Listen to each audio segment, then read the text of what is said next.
ইসলামের ছোট গল্প। একজন বৃদ্ধা ও রাসূল সাল্লাল্লাহু আলাইহি ওয়াসাল্লাম। একবার মক্কার এক বৃদ্ধা তার মালপত্র গুছিয়ে অন্য জায়গায় যাওয়ার প্রস্তুতি নিচ্ছিলেন। তিনি শুনেছিলেন মক্কায় এক ব্যক্তি নতুন একটি ধর্ম প্রচার করছেন, যা নাকি মানুষকে বিপথে নিয়ে যাচ্ছে।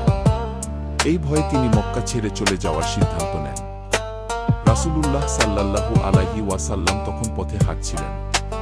তিনি বৃদ্ধাকে দেখে জিজ্ঞাসা করলেন, আপনার ভারী মালপত্র বহন করতে সাহায্য করব। বৃদ্ধা খুশি হয়ে তার প্রস্তাবে রাজি হলেন। রাসূল সাল্লাল্লাহু আলাইহি ওয়াসাল্লাম তার মালপত্র বহন করতে লাগলেন এবং তার সঙ্গে ধীর পায়ে হাঁটতে থাকলেন। হাঁটার পথে বৃদ্ধা রাসূল সাল্লাল্লাহু আলাইহি ওয়াসাল্লামের সঙ্গে কথা বলতে শুরু করলেন।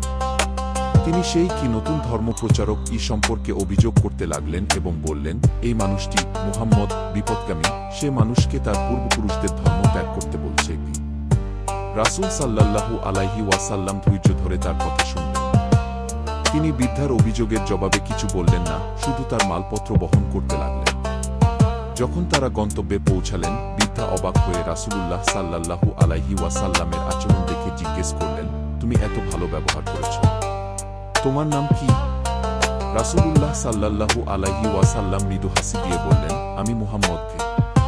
বৃদ্ধা হতবাক হয়ে গেলেন এবং বললেন, তুমিই সেই ব্যক্তি যে সম্পর্কে সবাই আমাকে সতর্ক করেছে। আমি ভুল করেছি। তোমার চরিত্র দেখে আমি বুঝেছি তুমি সত্যিই মহান। আমি তোমার ধর্ম গ্রহণ করতে চাই। এভাবেই রাসূলুল্লাহ সাল্লাল্লাহু আলাইহি ওয়াসাল্লাম তার সুন্দর আচার আচরণ ও ধৈর্যের মাধ্যমে অনেক মানুষকে ইসলামের সুশীতল ছায়ায় নিয়ে আসতেন।